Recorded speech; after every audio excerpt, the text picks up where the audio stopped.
Space, Dipsy, Gypsy, Ipsy, Bodega, Bodega, Cuckoo. This is Zach, and this is Space Gypsy Bodega, and we're doing some new shows now. We're in the new year. We're into January right now, and we're like January 8th, I think, right now. And it's just beautiful out. It's beautiful outside. You can see the frozen lightning trees out there,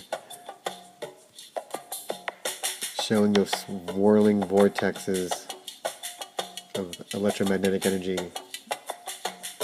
frozen in the snow.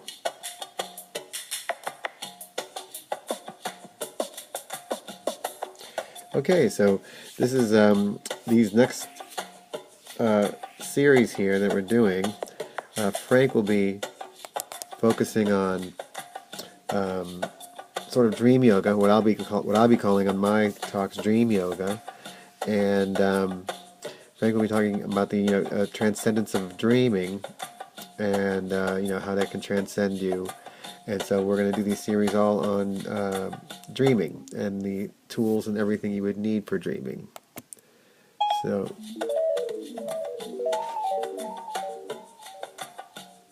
let's get on with it. We're going to first use this moon calendar here, and we're going to talk about the sun and the moon cycles, where they join up, how they're similar, and they're just different sizes, but they do the same thing of solsticing, equinoxing, and then back to solsticing again. So let's get into it right here.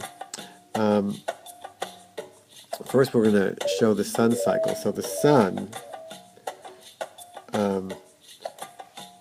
does this 13-month cycle, and it goes through from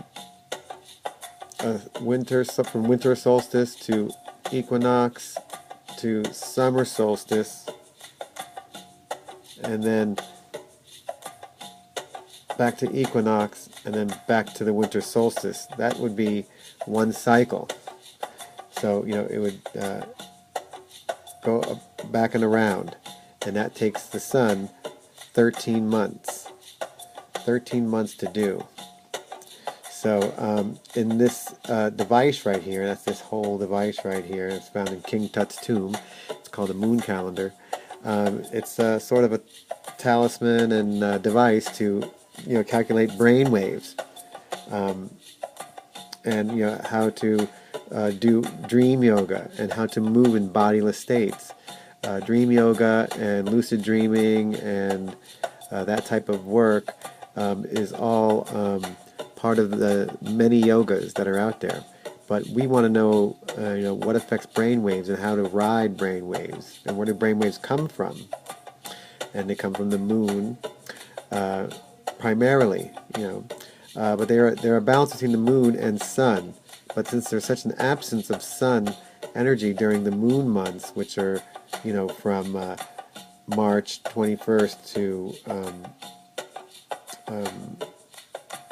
September 21st, those would be the moon months there, all through there. The sun doesn't have a big presence, so the moon is the domination of the brain at that time of the year.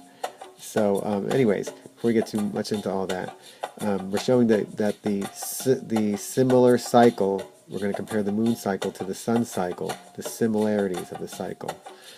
So let's. So the sun does this. The sun does this 13th month cycle, as we were just saying.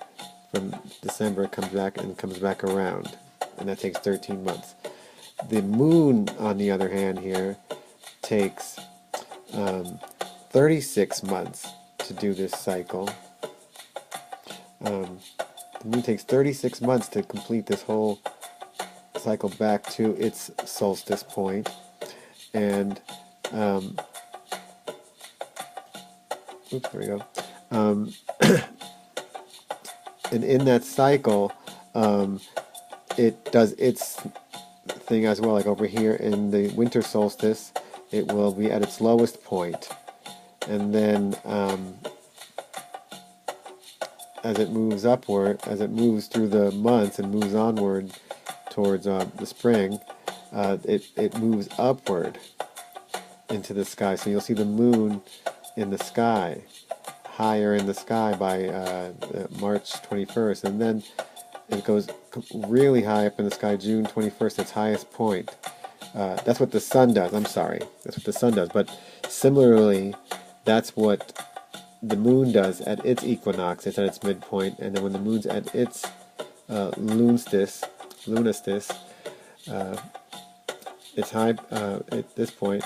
It's at its high point in it. So it makes in nature, it makes this figure 8 here, like moves like this figure 8. So it moves to the high point, then comes back around, and then moves back towards December 21st, towards the winter solstice.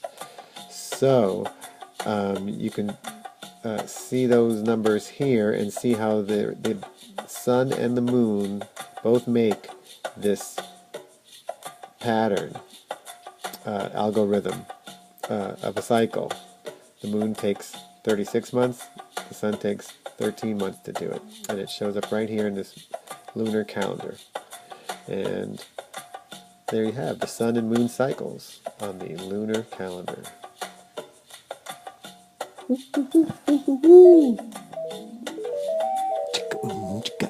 Space. Gypsy.